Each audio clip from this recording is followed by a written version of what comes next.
Summary. To summarize, the primary objective of the first chapter of The Art of the Deal is to investigate a wide range of strategies and ideologies that are associated with the process of negotiating business transactions. Negotiating is, without a doubt, considered to be one of Donald Trump's self-proclaimed talents as well as one of his favorite pursuits. Trump makes it clear that the ability to transmit a message to a group of people and have them resonate with that message demands the same level of delicacy and artistic ingenuity as making music or painting. In this sense, Trump frames negotiation as an art of arrangement, which is essential for any individual who is going to be involved in any kind of contract. He also shows how important it is for an individual to be able to negotiate without demonstrating any of the defects that authors are known to present. The individual should utilize leverage and act as if they do not care very much about the agreement that is being negotiated. It is important to give the impression that one is not in an urgent situation and does not really require the item, even if this is not actually the case. As a result, the individual has a better chance of avoiding a scenario in which the vendor takes advantage of him or her. The first chapter provides insight into Trump's day-to-day operations as well as the core values that guide his life and to which we can all identify, both Trump and ours. Trump has stated that individuals should conceal their shortcomings if they have the intention of engaging in negotiations with other people. These people need to utilize leverage and act as if they couldn't care less about the deal in order to convince the other side that they are not in a desperate situation about what it is that they want, even when that is not the truth. Analysis. This section of the book is more of an introduction than anything else, and it will provide you some insight into what is required to successfully close a good transaction in the business world. It highlights the importance of having excellent negotiation skills as a person who is involved in business, because having good negotiation skills enables clear knowledge of the topics that are being discussed, hence improving the possibility of gaining more from an investment. A person needs to be careful about what they reveal in order for there to be a good negotiation. This is necessary to ensure that the things that are brought up for debate, for example, do not end up working against the individual. In this regard, persons who are anxious not to expose their defects to the other party are likely to obtain an advantage over those who do not take this precaution. They will almost certainly acquire the respect of the opposing side as well. As a result, the scenario compels individuals to demonstrate their value in order to influence the agreement in their favor. It is essential to have the ability to maintain control during every stage of the negotiation process in order to improve the impression that the opposing party in the negotiation has of an individual. Chapter 2. Summary. The authors have been concentrating, right from the beginning of this chapter, on presenting an easy way to make a transaction. This concentration has continued throughout the entire chapter. To give just one example, Donald Trump writes in his book, "I wasn't satisfied only to earn a good life." I wanted to make a point by using this phrase. In addition to this, Trump is known for his dogged determination in pursuing his objective and bringing it within reach. According to Trump, the ability to strike a bargain is something that is hardwired into humans. In addition to this, he claims that although intellectual capacity is undeniably a factor in the equation, he believes that bargaining is more of an intuitive process than anything else. In this chapter, the authors give the readers all of the information they need to know about the appropriate components that are required while creating a contract. Some of the components include avoiding greed, planning for the worst-case scenario, planning for the best-case scenario, and thinking large while approaching the deal. At the end of the chapter, the authors give the reader only one more thing to think about. The idea that people should try to make things lighter regardless of what they are negotiating for is presented as the final thought. The author also states in the book that one is not living their life to the fullest if they are in a constant state of anxiety around whatever it is that they are seeking to negotiate for. Analysis.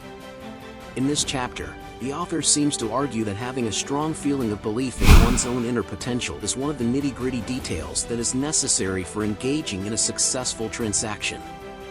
According to what he says, the majority of people who do have the instincts will never acknowledge that they do, since they do not have the bravery or the good fortune to uncover their potential.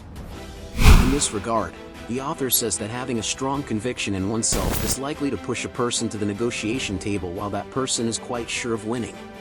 In other words, having a strong belief in oneself is likely to make a person more confident in their ability to win. Because other people are likely to budge into the suggestions that are given by the dealmaker, due to the confidence that he is likely to convey, it is most frequently effective to have a motive that originates from within oneself. These individuals might also be impressed by the level of devotion that a person has towards successfully negotiating the deal, which is a circumstance that increases the likelihood of them agreeing to it. Chapter 3. Summary. In this chapter, the author demonstrates much of what Donald Trump learned from his father. This chapter may be found in the book. In the book, Donald Trump examines the ways in which his mother was a major factor in his success and in shaping who he has become. It is written in his history that he was raised along with 4 other siblings by a tough and down-to-earth father and a mother with a talent for the theatrical. This feature, which happens to be highly stimulating as one reads through, is one of the reasons why his history is so interesting. According to him, competent behavior and effective action must go hand in hand.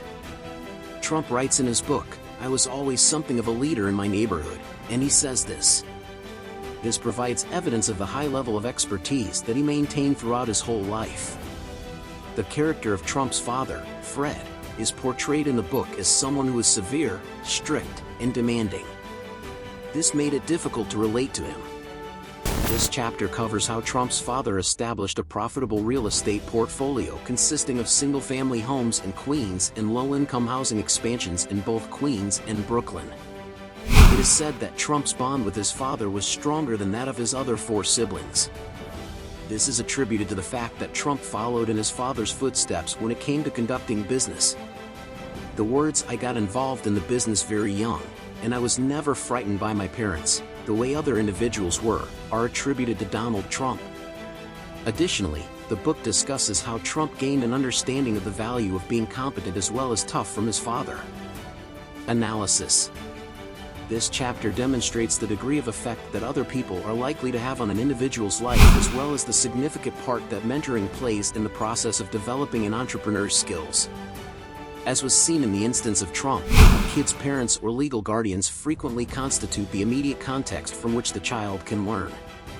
Trump attributes the level of discipline that his father imposed on him and his brothers as a contributing factor to the success that he has achieved in his life. In addition, it was his father's direction that guided him into the field of real estate and business, and the fact that he and his father had a warm and loving connection that contributed to this. It is clear that this mentoring relationship began at a young age. I was drawn to business at a very young age, and I was never scared by my father, the way that other people were. I confronted him, and he respected that I stood up to him. We maintained a relationship that was virtually on par with that of business partners. Trump seems to have learned, beginning at a young age, under the guidance of his father, how important it is to the environment in which a firm is to be founded and how to take advantage of chances for investment in order to be successful in any business endeavor. The lessons that he picked up from his father have proven to be quite beneficial to him in the conduct of his day-to-day business activities. Chapter 4. Summary. The 4th chapter introduces 3 points that should always focus on more than just the suitability of an industry for investment: how to use other people's money, the importance of not expressing fear during battles, and the importance of paying attention to people you may only have proficient relations with. All 3 of these points should always be considered in addition to whether or not an industry is suitable for investment. In this regard, Trump recommends that it is of the utmost importance for each person who has an interest in business to take into consideration the aforementioned 3 elements in order to achieve success. In addition to these 3 essential aspects, Donald Trump talks about a business partnership he had with his father, which he considers to be the first significant transaction he ever completed. In this section, the reader will learn how Donald Trump and his father managed to make a purchase with the limited funds available to them. It would appear that Trump is pleased with the venture as well. According to him, the fact that it was such a massive job appealed to my father and me since it meant that we could focus on the work. However, the concept of making use of the money that belongs to other people in order to purchase other things in life can still be seen as a viable option. Swifton was a village that had been foreclosed upon by the government and contained a significant number of empty lots. They made a modest bid on the property, and the seller agreed to accept it in exchange for a bank loan that covered an additional $100,000. As a result, they were able to acquire the apartment. Trump and his father were supposed to manage the business venture prudently so that they might avoid having to pay back the loan out of the money they made. The fact that Trump was able to successfully manage Swifton is evidence that he learned the importance of expressing no fear in enormous situations from a worker he called Irving. Irving is rumored to have been a con man, and the police have confirmed this. Despite Irving's lengthy criminal history, Trump never caught him in the act of stealing, and he seemed to respect the way Irving was able to face down even the most frightening principal. This principle consisted of surviving arguments regarding unpaid rent without exchanging disappointments with the other party. After some time, Trump and his father decided to sell Swifton Village after investigating a tip received from one of his tenants of detrimental changes in the surrounding area. It appeared that the company, Prudence, to which they sold the business was not particularly practical either. Trump admitted in the book where he was getting information, which resulted in the choice to sell. This does appear as evidence to the point that other successful writers are not mistaken when they tell us, we have to be open to making friends with our clients and creditors. If Trump had never made the effort to create a relationship with one of the occupants, perhaps they would not have been able to keep their top positions on that particular job. Analysis. This chapter provides a clear demonstration of the contributions that individuals who are not often directly involved in the operations of a business make to that business's success and the reasons why those contributions are so vital. Therefore, it is necessary for any person who is engaged in business to evaluate the significant part that other people play in his or her life. For instance, the ability to use money belonging to other people is an essential component in developing a person's capacities so that they can more effectively engage with the world around them. In addition to this, it makes it easier for a person to achieve a great deal of success without necessarily expending a great deal of effort on their part. It is evidence that a person has mastered human nature if they are able to negotiate with other people without showing any signs of fear. One who does not appear to be afraid will garner a great deal of respect from others around him. Finding the proper people to do business with who can also be helpful and allow growth is an important step in any venture. Chapter 5. Summary. In the chapter, Trump begins by speaking about his awareness of the ways in which things function on a communal level in New York City, the location at which he planned to develop structures. He claims that at that time, the market in the city was extremely competitive, the prices appeared to be quite expensive, and he was unable to locate a transaction that satisfied him. In addition, Trump talks about his life while sharing the lessons he's learned through dating attractive women. Mr. Trump claims that he had every intention of building the center, despite the fact that his proposal to do so was turned down. Trump claims that the management of New York City devised a regulated development system, which drove up the cost of construction in the area, and he blames this for the housing crisis. In spite of this, the primary focus of this chapter is not on the stupid actions taken by the management of New York City. Rather, it examines how Trump came to be living in Manhattan. In order to illustrate how difficult it is for him to enter certain public places in New York City and Manhattan, Trump talks about the establishments he has tried and failed to enter. This chapter also indicates that Trump never worried about making a mistake, contrary to popular belief. The fact that Trump was involved in the process of brokering the contract between New York City and Penn Central is evidence of how Trump was able to get easy money as a direct result of his decisions. The Jacob K. Javits Convention Center was constructed as a direct result of the money that was secured, Trump and Schwartz 102. Without determination, Trump would not have been successful in gaining acknowledgement in the process of negotiating the deal. Analysis. This chapter highlights both Trump's passion and his perseverance in the business world, as well as how these qualities allowed him to expand into a variety of other industries. Trump did not allow the circumstance to intimidate him when it resulted in the rejection of his proposal to build a center in Manhattan by the management of New York City. This highlights how critical it is to maintain attention as well as commitment when conducting business. While difficulties and blunders may prevent some people from moving forward with the endeavors they wish to get into, Trump demonstrates that nothing need be a stumbling block between a person and the achievement of dreams. Instead, concentration and determination frequently pay off. Chapter 6.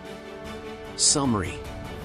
This chapter details Trump's business partnership with Hyatt in 1980, which resulted in the acquisition and renovation of Manhattan's Commodore Hotel, which is now known as the Grand Hyatt.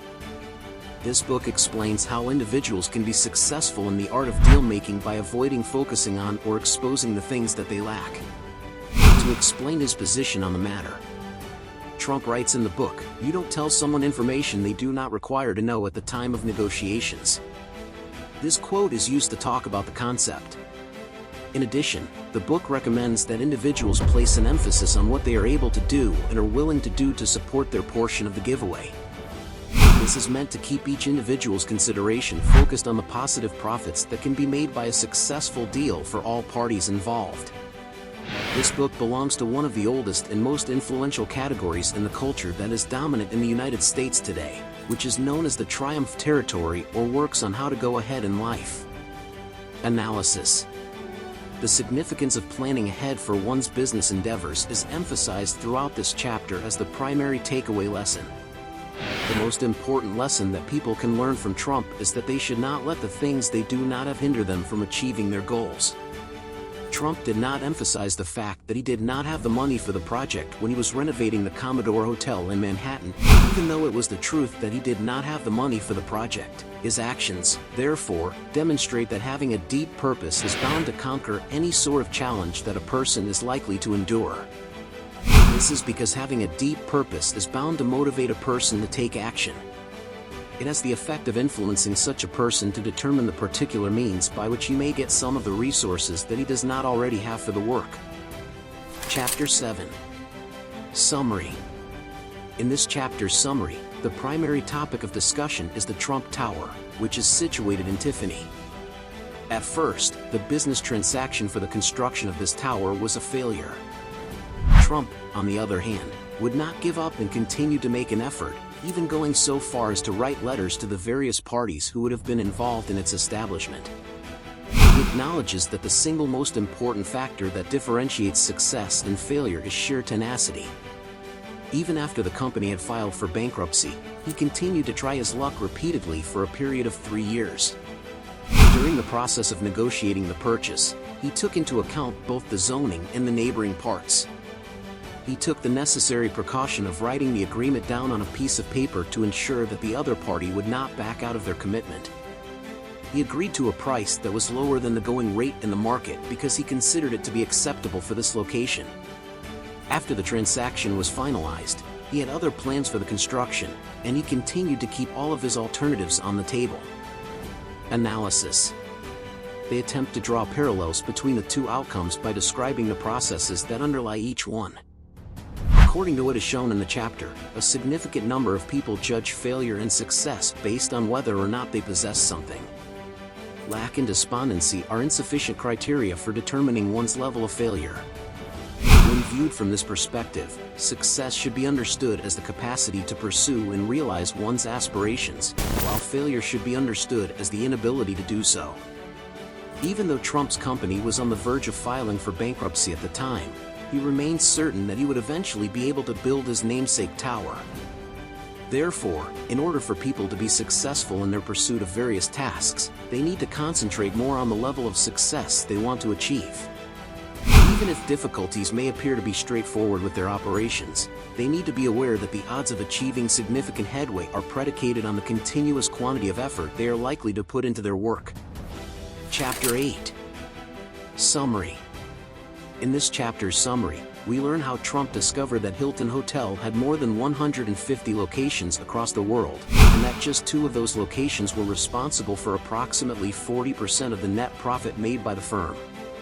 He began his search for goods in Atlantic City, New Jersey, and found the ideal location for them to be sold if they were to be done so rationally. When Trump was trying to obtain finances, architectural endorsements, and accreditation as a casino operative, he ran into a number of obstacles along the way. He stated that despite having a large number of authorities and policies to adhere to, they did have one significant advantage, and that was the fact that they were not a bureaucracy. He does not consult anyone else before making the majority of his important choices. He simply desires the same outcomes that he has had throughout his entire adult life. Analysis.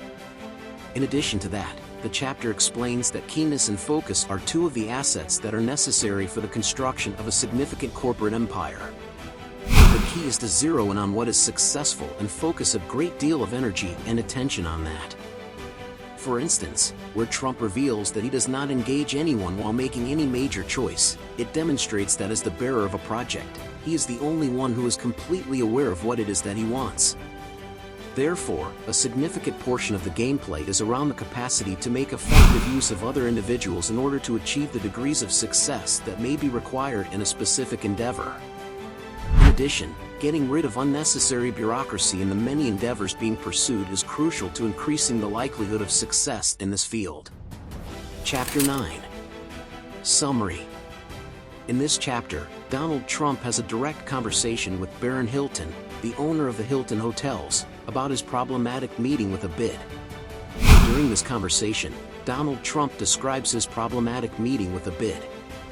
By accepting a short-term loan for investment in the creation of the Trump Palace, he exposed himself to enormous risk. Trump claims that it was difficult for him to put his stamp on a company that his father had founded and built into a big success.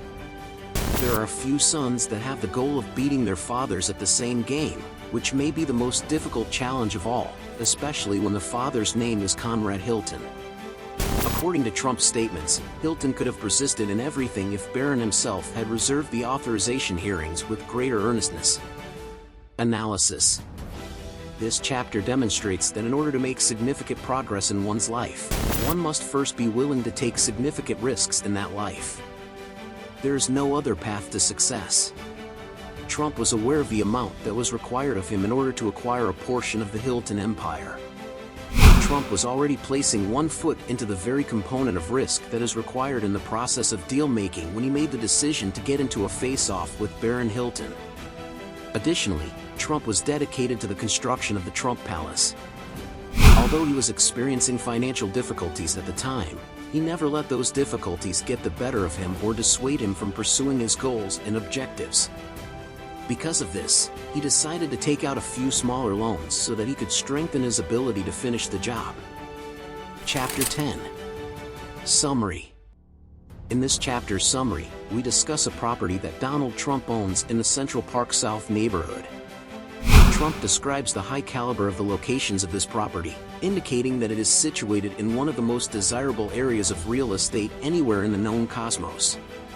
After putting in a tremendous deal of effort, he projected that he would eventually generate a profit of $100 million. He worked very hard. Trump believes that when a person makes the conscious decision to fail in a struggle, that person can find the most effective means to prevail in the conflict. A person has the opportunity to adjust their strategy and prepare more effectively after losing a war. It also makes the individual more likely to experience some kind of deficiency. Trump was not concerned with the amount of money that could be earned from the buildings, rather, he was interested in the properties themselves. Trump admits, "I barely looked at what the two towers were earning." Trump. He was purchasing a wonderful location at a price that was not aggressive. In the way that he investigated the deal, there was virtually no area that might be improved. Analysis. In the context of conducting business, the chapter emphasizes the significance of keeping the big picture in mind and thinking creatively outside of the norm. For example, Trump was well aware of the level of profitability that investing in real estate is likely to bear, particularly over the course of a long period of time. This is especially true for long-term investments. As an illustration, Donald Trump has been quoted as saying, "In the worst scenario, I felt I could always turn around and sell at a profit."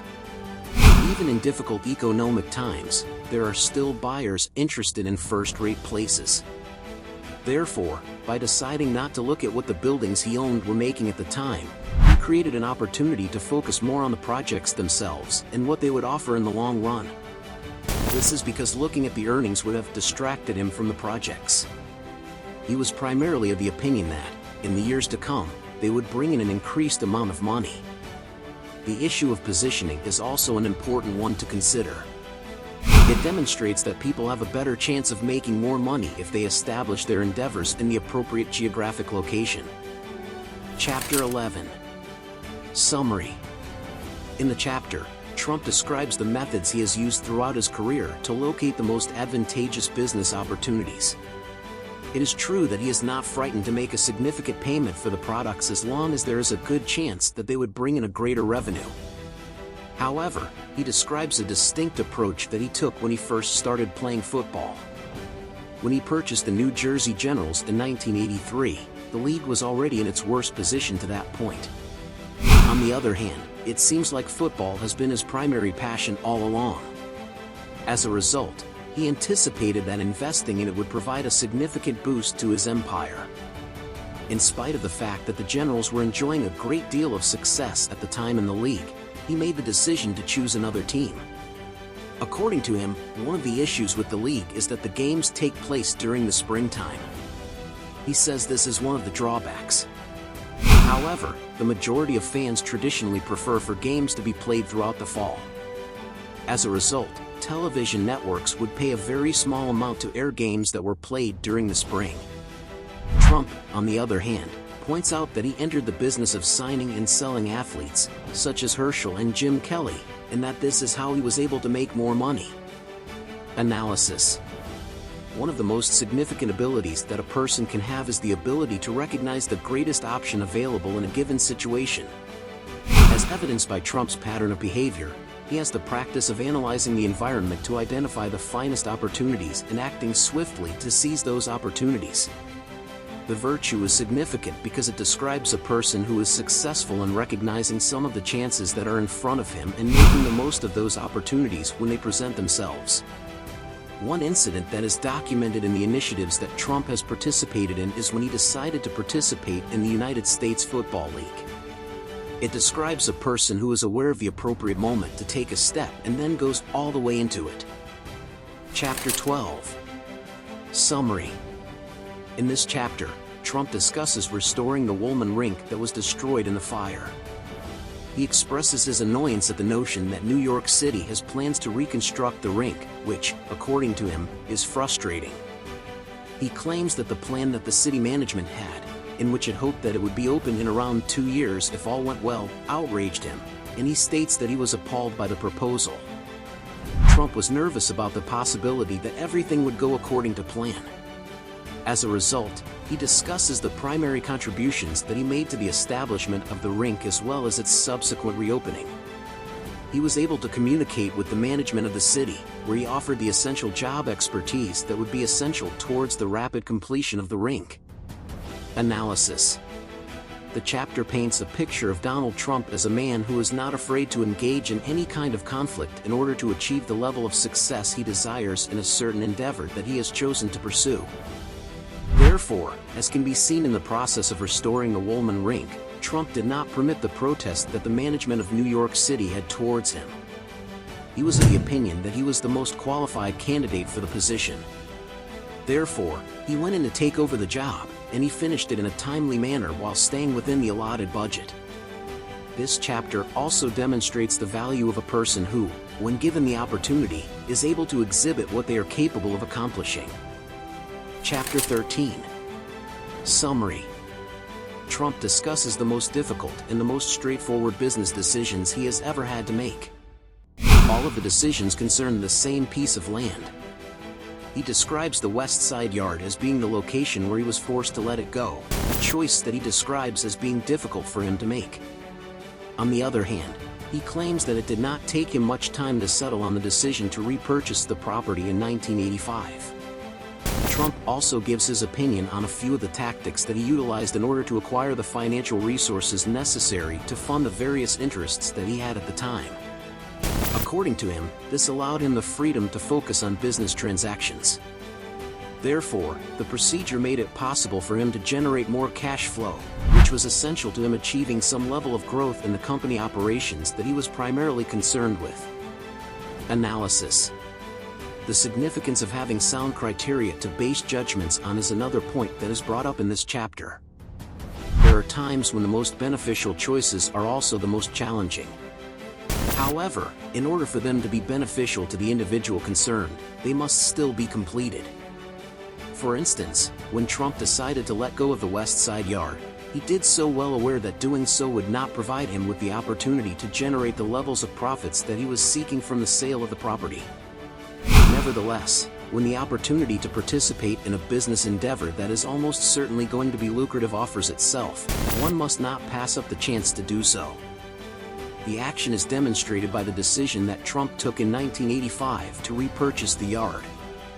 This decision shows the action. Chapter 14. Summary. Trump discusses the several business endeavors in which he has participated throughout his career.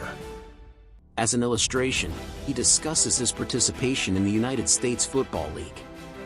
In addition to that, he discusses the Woolman Rink. He claims that the budget for the development was $750,000. He admits this in his statement.